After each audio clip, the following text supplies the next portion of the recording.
रात का समय था। आसमान में काले बादल छाए हुए थे और बिजली की गड़गड़ाहट माहौल को और भी डरावना बना रही थी। उस दिन एक मुसाफिर आर्यन एक अजीब से होटल में पहुंचा।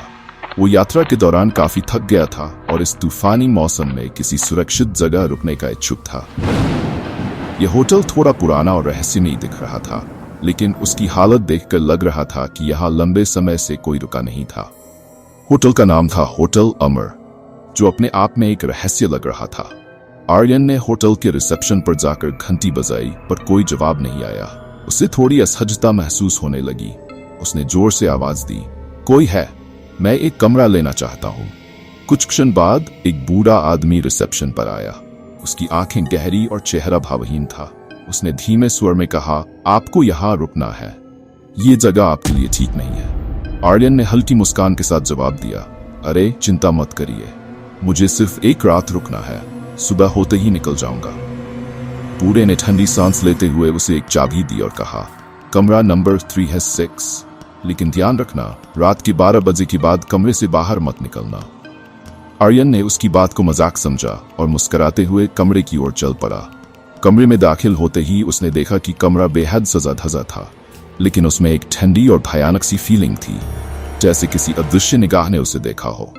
आर्यन ने सामान रखा, कपड़े बदले और बिस्तर पर लेट गया। थोड़ी ही देर में उसे नींद आ गई, लेकिन आधी रात को उसकी नींद एक अजीब आवाज से टूट गई। किसी के हंसने की आवाज, एक धीमी डरावनी हंसी। उसने सोचा शायद यह उसका भ्रम था। उसने करवट बदल ली, पर हंसी की आवाज बढ़ती ही जा रही थी। कौन है वहां? कौन हंस रहा है? आर्यन ने डरते हुए पूछा। कोई जवाब नहीं आया, लेकिन अब उसे किसी के कदमों की आहट सुनाई देने लगी। वो डरते हुए उठा और दरवाजा खोलकर देखा, पर बाहर कुछ नहीं था। अंधेरे में एक अजीब सी ठंड थी, जो उसकी हड्डियों तक को कंपा रही थी। आर्यन ने सोचा कि ये सब उसकी थकान और नींद की वजह से हो रहा होगा, इसलिए वो वापस बिस्तर पर जाकर लेट गया। परंतु अब उसे बिस्तर के नीचे किसी के खिसकने की आवाजें आने लगी। उसका दिल जोर से धड़कने लगा। उसने धीमे से बिस्तर के नीचे झांक कर देखा, पर वहां कुछ नहीं था। उसने राहत की सांस ली और फिर से सोने की कोशिश की।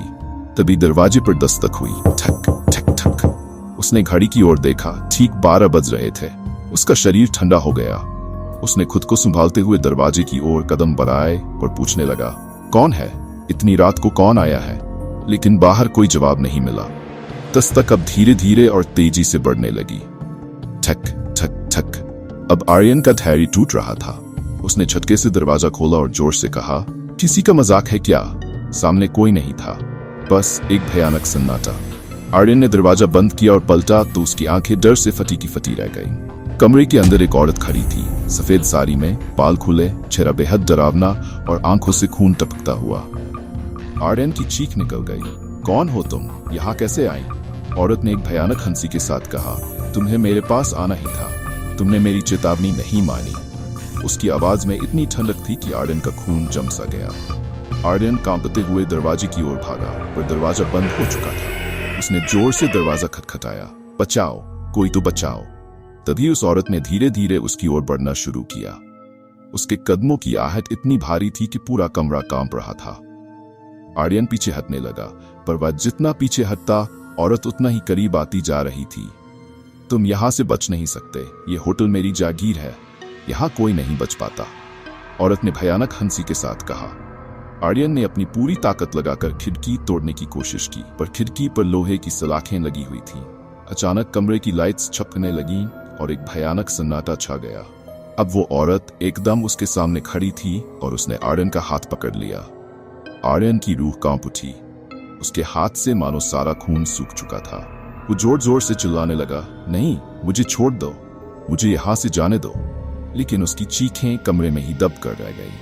उस औरत ने भयानक कुटिल हंसी के साथ उसकी आंखों में देखा और धीरे धीरे उसका चेहरा विकृत होने लगा। अचानक आर्यन के सामने एक भयानक दृश्य उभर आया। उसे अपने चारों ओर लोगों की डरावनी परछाइयां नजर आ रही थीं, जो किसी अनजाने दर्द में कराह रही थीं। वो परछाइयां उसकी ओर बढ़ने लगीं और अचानक सब कुछ गायब हो गया। आर्यन एकदम चुप हो गया। उसे समझ में नहीं आ रहा था कि यह सब क्या हो रहा है। उसकी हालत बिल्कुल पागलों जैसी हो गई थी। अगली सुबह होटल के कर्मचारी ने दरवाजा खोला तो देखा कि आर्यन कमरे के एक कोने में सिकुड़ा हुआ बैठा था। उसकी आंखें खुली हुई थीं, पर उनमें जीवन नहीं था। उसके चेहरे पर सिर्फ एक डरावना सन्नाटा था। होटल का मालिक कर्मचारी से बोला, मैंने उसे समझाया था कि यहाँ मत रुके, पर किसी ने मेरी बात मानी ही नहीं। इस होटल में जो एक बार आता है वो या तो पागल हो जाता है या फिर वापस लौटकर नहीं आता। होटल अमर के रहस्य और उसकी खौफनाक कहानियां अब भी लोगों में डर भरती हैं। लोग कहते हैं कि रात के अंधेरे में उस कमरे से चीखों की आवाजें आती हैं, जैसे कोई किसी से रहम की भीख मांग रहा हो। लेकिन इस होटल का दरवाजा हमेशा उसी मुसाफिर के इंतजार में खुला रहता है, जो अपनी जिज्ञासा और साहस के चलते यहाँ आता है।